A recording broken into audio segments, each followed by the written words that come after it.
안녕하세요. 이재욱입니다. 이번 시간은 주택관리 관계법규에 관한 사항들을 함께 살펴보도록 하겠습니다. 입문 과정에서 어느 정도 충분히 관계법규에 관한 사항들을 함께 설명드렸는데요. 우리가 공부하게 되는 주택관리 관계법규는 주택관리에 필요한 다양한 법령 등을 함께 살펴보게 됩니다.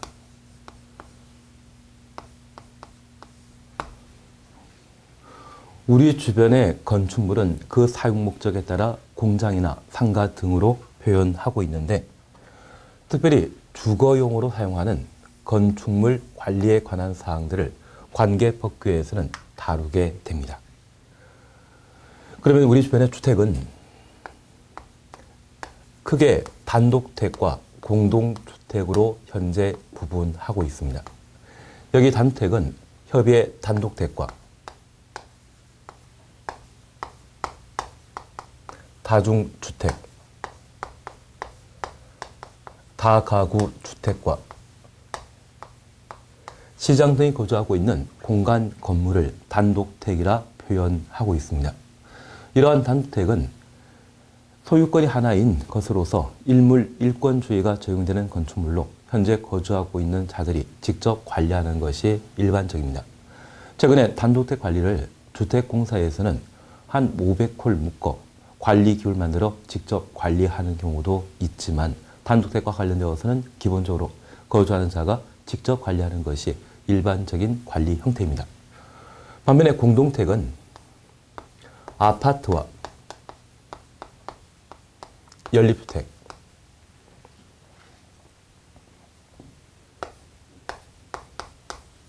그리고 다세대 주택과 기숙사를 건축법에서는 공동주택이라 표현하고 있습니다. 여기 공동택은 우리가 아파트를 보게 되면 철제 대문 안쪽 공간은 거실, 침실 등이라 표현하게 되는데, 이러한 공간은 법에서 전유 부분이라 표현하고 있습니다. 전유 부분의 시설 설비 관리에 대해서는 해당 공동택에 거주하는 입주자 등이 직접 관리하고, 두 사람 이상의 입주자 등이 함께 사용하게 되는 계단, 복도, 주차장 등을 공용 부분이라 표현하고 있습니다. 이러한 공용 부분에 대해서는 법이 정하고 있는 관리 주체가 공용 부분을 관리하도록 되어 있습니다. 그리고 이러한 아파트에 있어서는 건물이 들어서 있는 대지에 대한 지분을 확보하고 있는데, 이를 대지 사용권이라 표현하고 있습니다. 법령이 정하고 있는 관리 주체가 관리하는 부분은 공용 부분으로서 이러한 공용 부분을 관리하는 사안들을 다루고 있는 것이 관계법규의 특징입니다. 그러면 여기 공동택과 관련되어 주택으로 사용하는 층수가 5개층 이상의 것을 아파트라 표현하고, 4개층 이하인 때는 연립택과 다세택으로 구분합니다. 동당 바닥 면적 합이 660제곱미터 초과하면 연립택이고, 그 이하인 때는 다세택으로 구분하고 있습니다. 이러한 공동택의 공용 관리에 관한 사항들을 관계법규에서 다루게 되는데, 그에 필요한 법령으로 우리가 13가지 법령을 함께 살펴봅니다. 여기 주택은 크게 건축물의 한 종류에 해당되기 때문에 건축법이라고 하는 공법상의 규정들을 함께 살펴보면서 관련된 내용들을 정리하게 됩니다. 여기 건축법은 우리 시험에 8문항 정도 출제되고 있는데, 객관식 문제는 5개, 주관식 문제를 3문제 정도 출제하고 있습니다. 그 주관식은 서술형, 논술형이라기보다는 단답형 문제로서 어떤 특정한 단어나 수치에 관한 사항들을 적어 넣는 것이 주관식 형태가 되게 됩니다. 그리고 두 번째 우리가 함께 보시는 게 주택법이라고 하는 공법 규정 등을 함께 살펴봅니다. 우리 주변에 빌라가 만들어지는 것을 많이 보셨을 겁니다.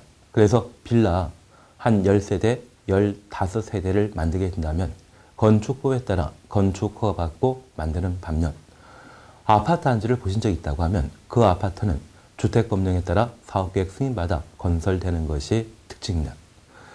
여기 주택법은 최근 출제 경향이 바뀌어 시험에 출제하게 된다고 하면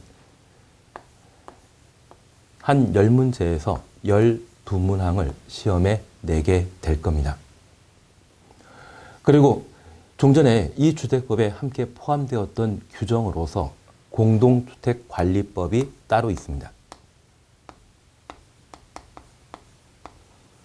여기 공동주택관리법은 공동택인 아파트 등의 공용부분 관리에 관한 사안으로서 관계법규에서는 2문항에서 4문항 정도 출제되고 있지만 관리실무에서는 그 구성 형태가 시설 개론과 공동택관리법을 기준으로 한 여러 가지 다양한 법령 등을 시험 범위에 삼고 있습니다. 그 중에 공동택 관리에 관한 사항들을 12문제에서 14문제까지 시험에 출제하고 있습니다. 그래서 이 공동택 관리법은 법규보다는 실무에서 주로 출제되는 내용인데 이 내용들을 어느 정도 정리해 놓으신다고 하면 2차 시험에 필요한 대부분의 점수들을 건축법, 주택법, 공동택관리법을 정리함으로써 충분히 해결할 수 있을 겁니다. 그래서 현재 아파트 단지에 대한 건설 절차에 관한 사항들을 다루고 있는 주택법령과 그리고 아파트 단지의 공용부분 관리에 관한 사항들을 다루고 있는 공동택관리법에서 주요 시험 문제가 출제되고 이를 우리가 체계에서 정리하게 된다고 하면 2차 시험에 필요한 충분한 점수를 확보하실 수 있을 겁니다. 그리고 우리 주변에 임대주택으로만 구성되어 있는 주택단지를 보신 적 있죠. 그래서 영구 임대택이나 행복주택이란 말을 보신 적 있다면 이런 공공택 특별법에서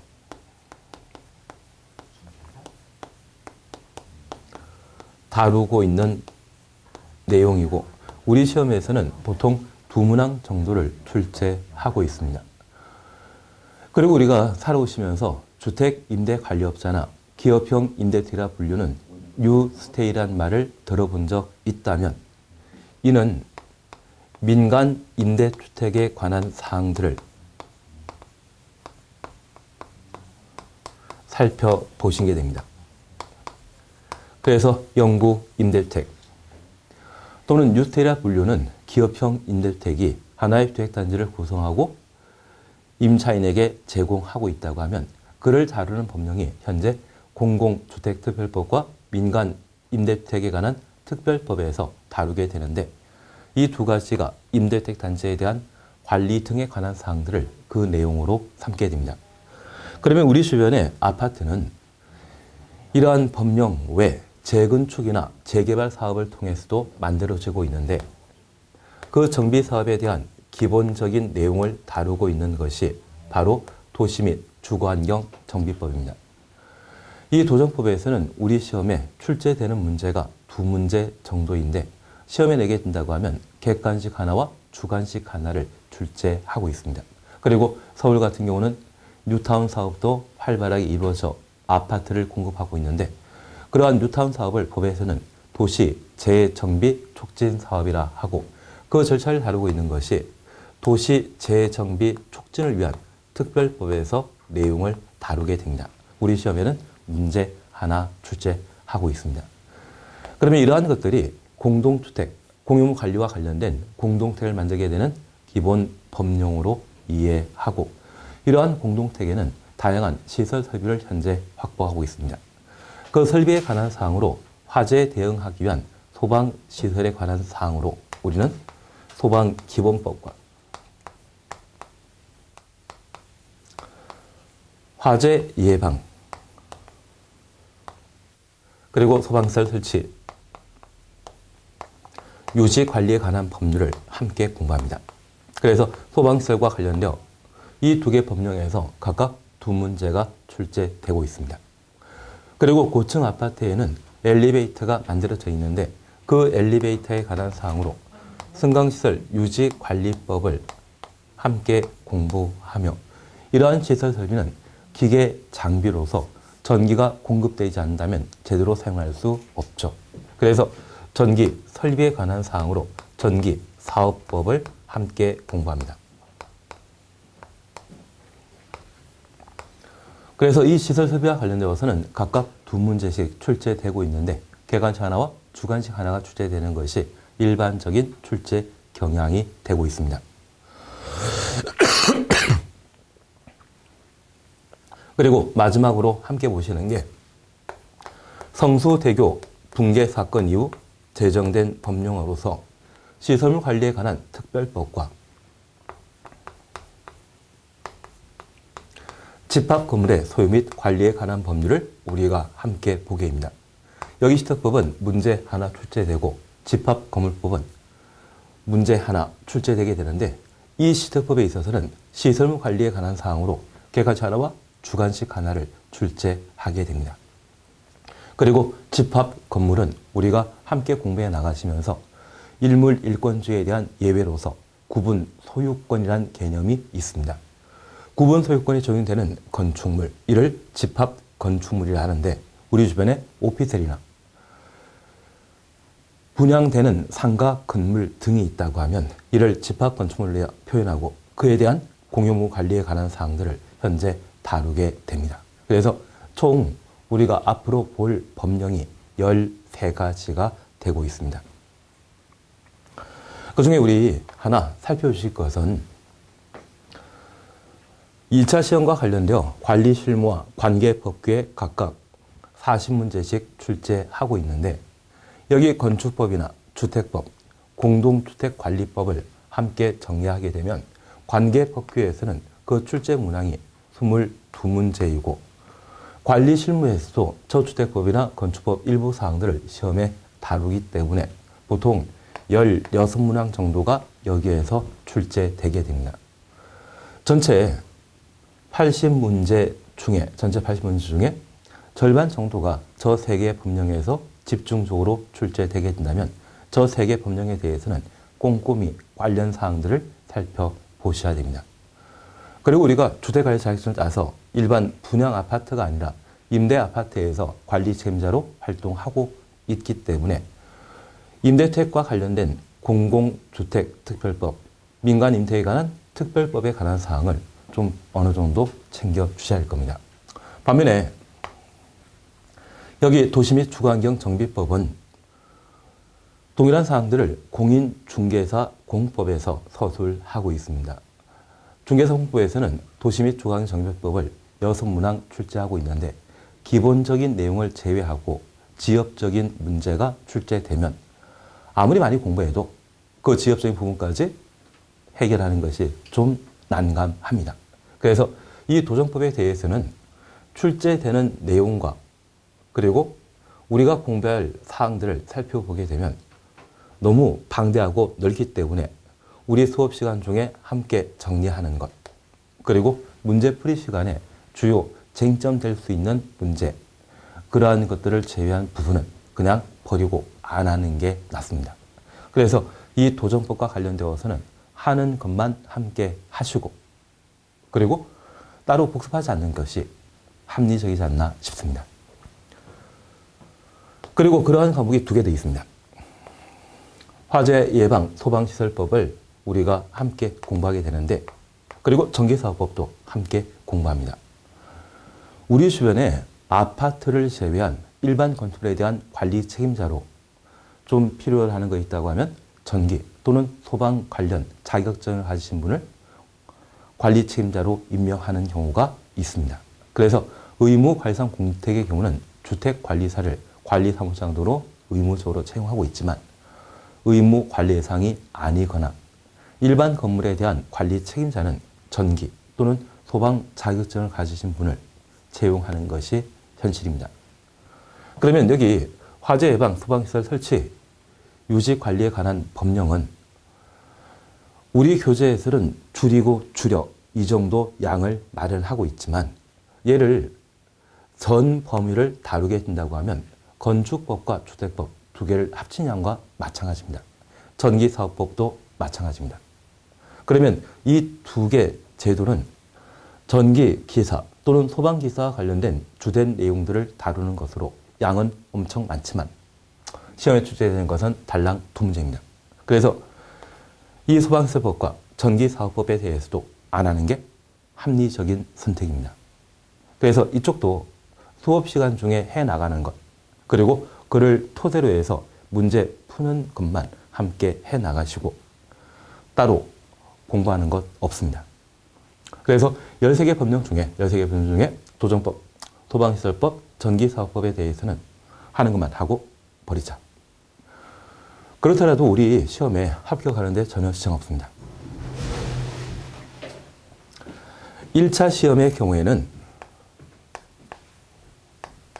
우리 시험은 평균 60점을 구하는 시험으로서 5, 6, 7, 하나 50점, 하나 60점, 하나 70점 이상 나오게 된다면 평균 60점 이상으로 충분히 합격할 수 있습니다.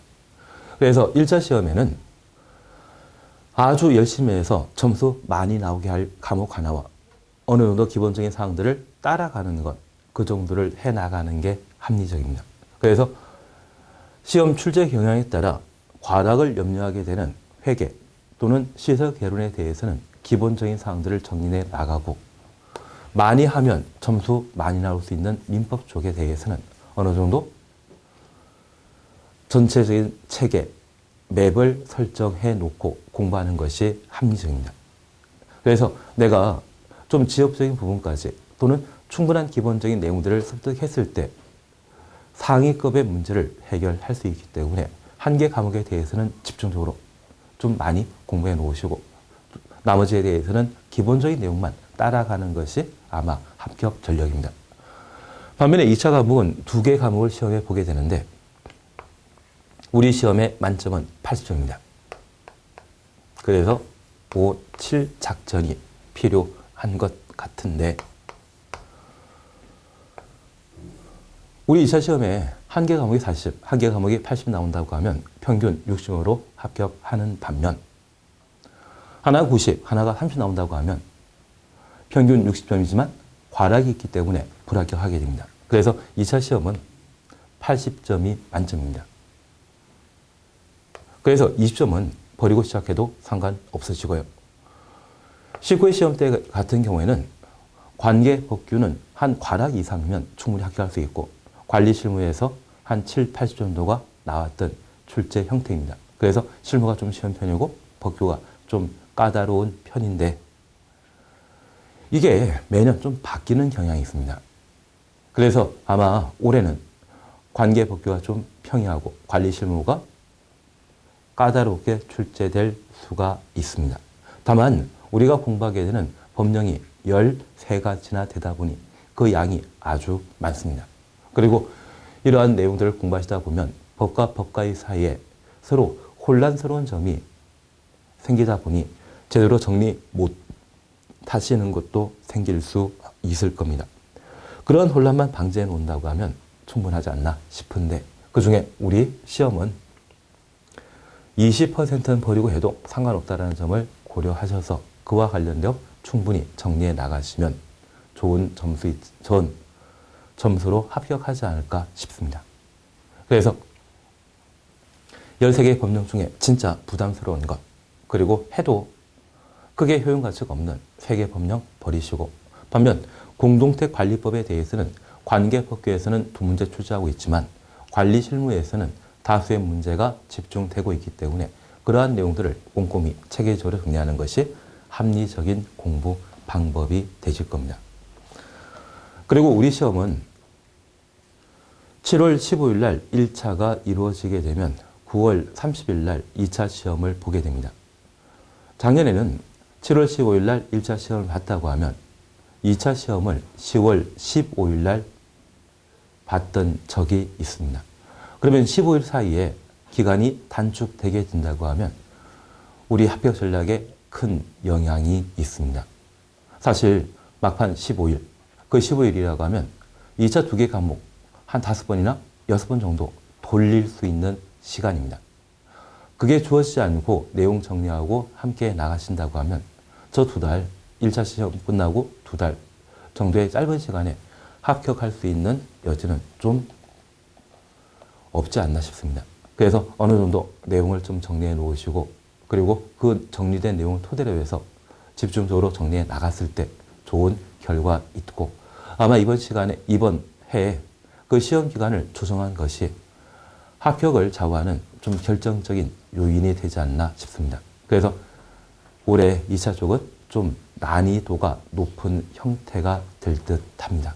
그리고 우리 시험 문제 하나 가지고 평균에 못 미쳐서 떨어지는 경우도 꽤 많더라고요.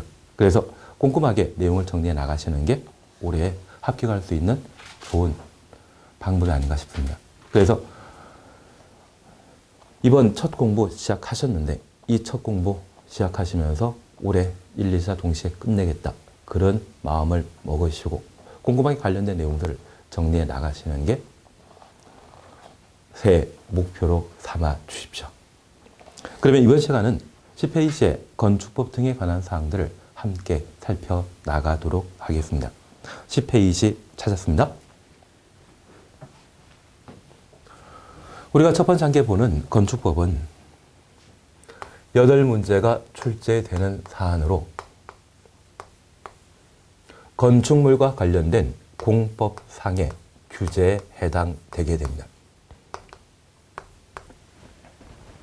여기 건축법은 건축물 등에 대한 다양한 공익을 도모하기 위한 규제로서 우리 건축법에서는 건축물의 안전을 가장 중요한 목표, 지표로 삼고 있습니다. 그래서 안전한 건축물 만들어질 수 있도록 건축물에 관한 다양한 법령 등을 정해 놓고 있는데 이러한 건축법과 관련되어 첫 번째 우리 살펴보실 것은 저 안전의 목표 대상인 건축물이 무엇인지 저 건축물에 관한 사항들을 우리가 함께 정리해 주셔야 됩니다. 그런데 이 건물이 만들어지는 땅은 도로에 접해 있는 대지에 만들 수 있고 도로에 접하지 않은 땅에 대해서는 맹지라 표현하고 있습니다. 그리고 두 번째입니다. 이러한 대지에 들일 수 있는 건축물, 주거용 건축물이나 상업용 건축물, 공업용 건축물 등등을 대지에 만들 수 있는 기본적인 건축물이라 표현하게 됩니다. 그래서 저 건축물의 개념과 건축물과 관련된 법령 적용 관계 등등을 살펴나가시는 게 필요합니다. 그리고 세 번째, 저 건축물과 관련된 행위를 함께 살펴보시는데 나대지에 새로 건물 축조하게 되면 신축행위라 하고 1층짜리 건물을 2층 만들게 되면 증축행위라 표현하게 됩니다. 그래서 건축물 관련 행위들을 함께 정리해 주셔야 됩니다. 그리고 이러한 건물을 만드는 과정으로 건축 절차에 관한 사항들을 함께 살펴주십니다. 그래서 우리 주변에 주택이나 상가를 만들고자 한다면 이를 개발하는 시행자를 건축주라 하고 이러한 건축주는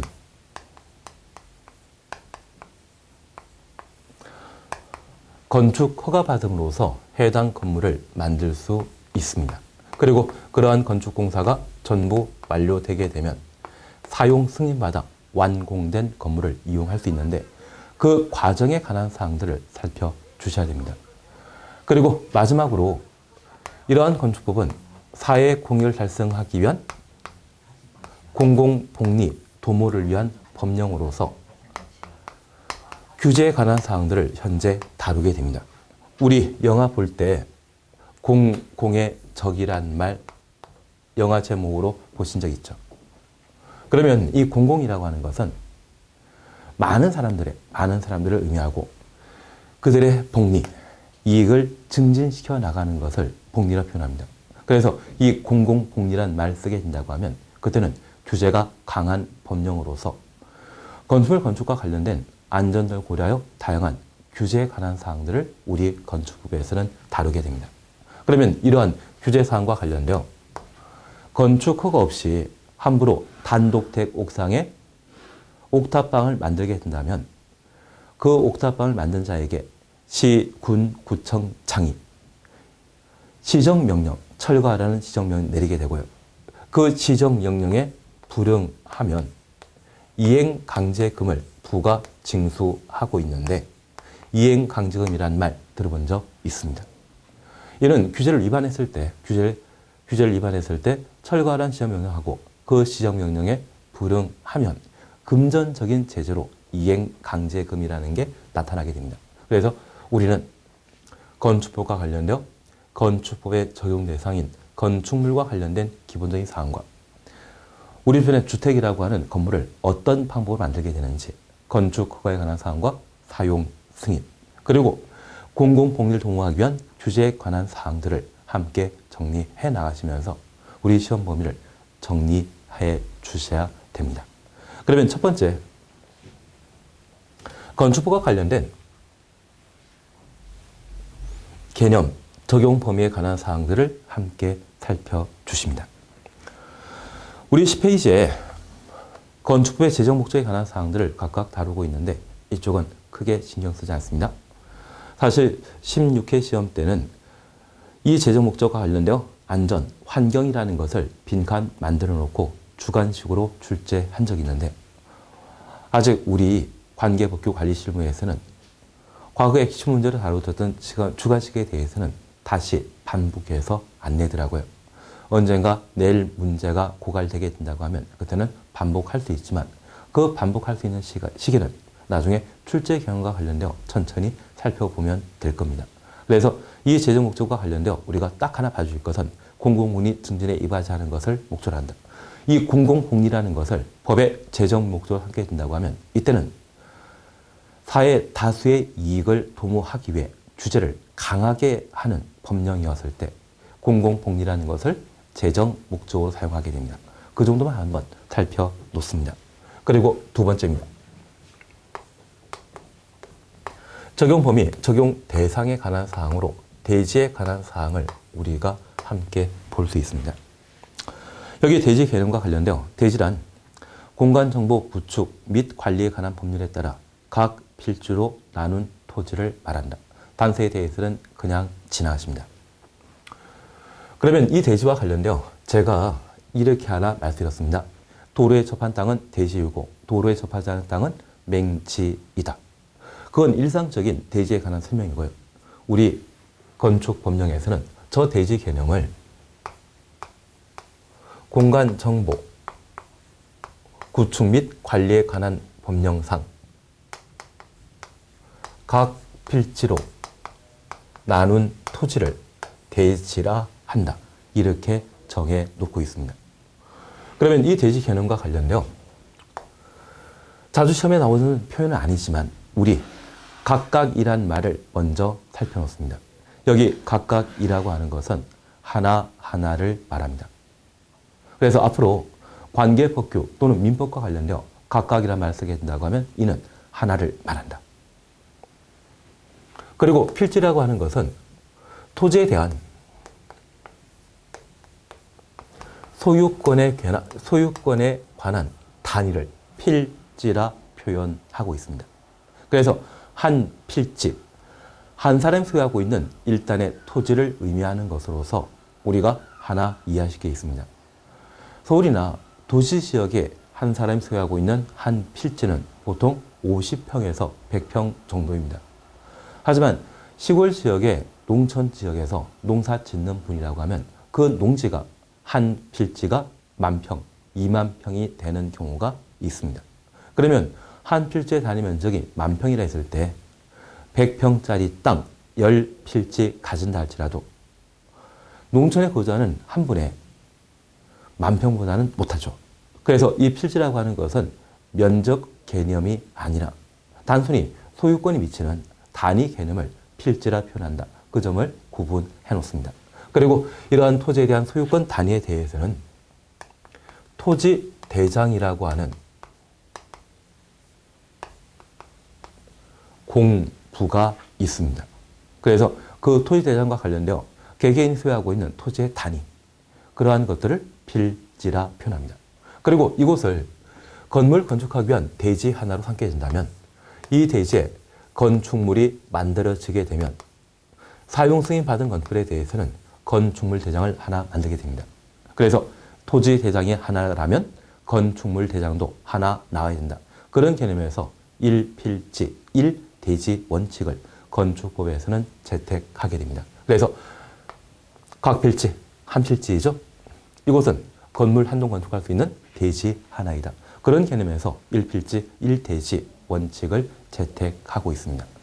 그러면 이 부분은 크게 시험권이 아니지만 앞으로 각각이란 말은 하나하나를 의미한다는 것 기억해 주시고 우리 건축법이 채택하고 있는 필지 개념은 일필지, 일대지를 원칙으로 한다. 그런 내용들을 살펴놓습니다.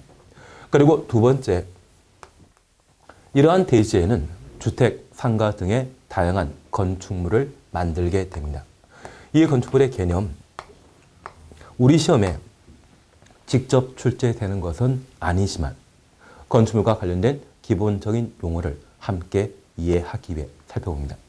잠깐 우리 교재 보시게 되면 건축물이란 토지에 정착한 공작물 중에 지붕과 기둥 또는 벽, 이에 딸린 시설물, 딸린 주소놓으시고 시설물 보셨습니다. 그리고 지하 부가의 공작물 설치하는 사무소 등의 대통령령이 정하는 것을 말한다. 그러면 우리 교재에서 건축물 추천오시고 토지에 정착한 공작물, 공작물 추천없습니다. 그리고 시설물, 이에 딸린 시설물, 시설물 줄쳐 놓습니다. 우리가 관계법규와 관련되어 부동산에 관한 개념을 살펴보게 되면 민법 시간에는 토지, 그리고 그 토지에 정착한 정착물을 부동산이라 표현하고 있습니다. 반면 관계법규와 관련되어서는 저 토지와 건축물까지를 부동산으로 취급하고 정착물에 대해서는 크게 신경 쓰질 않고 있습니다. 그러면 이러한 부동산 개념과 관련되어 이 건축물과 비교되는 사항으로 우리가 공작물이란 말과 시설물이란 말을 함께 살펴보셨습니다.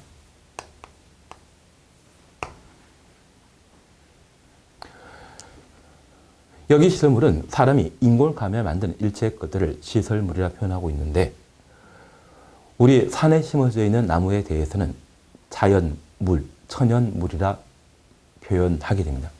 하지만 도로 옆에 심어놓은 나무에 대해서는 가로수라 하죠. 그리고 그 가로수는 서울시 시설물관리공단에서 나무 가지치기 또는 교통안내편을 교체 보수하는 것을 보신 적 있을 겁니다. 사람이 인공을 가미하여 만든 일체의 것들이 있다면 걔는 무엇이다? 시설물. 그러한 시설물 중에 돌출되어 있는 것, 솟아나 있는 것이 있다고 하면 얘를 공작물이라 표현하고 있고요. 이러한 공작물 중에 지붕이란 구조를 갖추고 있다고 하면 그때는 건축물이라 표현하게 됩니다. 그래서 이 시설물은 사람이 인공을 가미하여 만든 일체의 것들을 시설물이라 표현하고 그러한 시설물 중에 돌출된 것이 있다면 공작물, 저 공작물 중에 지붕 있는 것이 있다면 건축물입니다. 그러면 이 건축물을 명확히 개념을 정의하기 위해 비교하게 된다면 그 전신인 공작물과 비교하겠습니까? 두 단계 건너뛴 시설물과 비교하겠습니까? 이렇게 멀리 떨어진 것, 비교 대상이 안 되는 것, 이것과는 비교하는 거 아닙니다. 그래서 가끔 현생 인류와 한 300만 년 전에 출생했던 오스트랄로피테쿠스와 비교하는 것, 그거 말도 안 되죠. 대신 그 오스트랄로피테쿠스와 그 당시에 원숭이, 윈원과의 비교, 특징에 대한 비교는 비교 대상이지만 사람과 오스트랄로피테쿠스 비교하는 것 깜도 아니죠. 우리가 비교하게 된다고 하면 바로 직전, 전신과 비교하는 겁니다. 그러면 이 토지에 정착된 공작물, 바로 돌출성을 가지고 있는데 그 돌출된 공작물 중에 지붕이라는 구조를 갖추게 되면 바로 건축물로 본다는 이야기입니다. 그러면 이 공작물과 건축물의 주된 차이점은 무엇이다? 지붕. 그러면 이 지붕을 지탱하기 위한 부가적인 구조 요건으로서 기둥 또는 벽을 필요로 하는데 이 기둥과 벽은 필수 조건이 아닙니다. 부수적인 요건이기 때문에 그 사이에 또는이란 말을 사용하게 되고 공작물과 건축물을 비교하게 되었을 때 필수 조건에 해당되는 지붕에 대해서는 과, and 개념을 사용하게 됩니다. 앞으로 우리가 민법 공부하다 보면 유사한 용어 사이의 차이점, 구분을 하게 되었을 때 주된 구분 요건이 무엇이고 부수적 구분 요건이 무엇인지를 이런 표현에서 우리가 파악해 주셔야 됩니다. 그러면 잠깐 우리 살펴볼 게 있습니다. 가끔 등산하다 보면 등산로 주변에 팔각정이라는 건물 보신 적 있죠? 걔는 건축물이다, 공작물이다. 지붕 있고 벽 없습니다. 기둥만 있었죠. 그런 팔각정은 바로 건축물에 해당된다는 것을 다시 살펴놓습니다. 저 공작물과 건축물을 구분하는 주된 요건은 무엇? 지붕이고 이 지붕을 수행하기 위한 부가적 구성 요소로서 기둥 또는 벽을 필요로 한다는 점을 확인했습니다. 그래서 필수 요건과 부가적 요건 무엇인지 이해되시죠? 그리고 두 번째입니다. 주종관계에 관한 사항들을 우리가 함께 살펴보시는데 이에 딸린 시설물, 딸린이란 말은 부수한 또는 부속되어 있는 그러한 의미를 말합니다.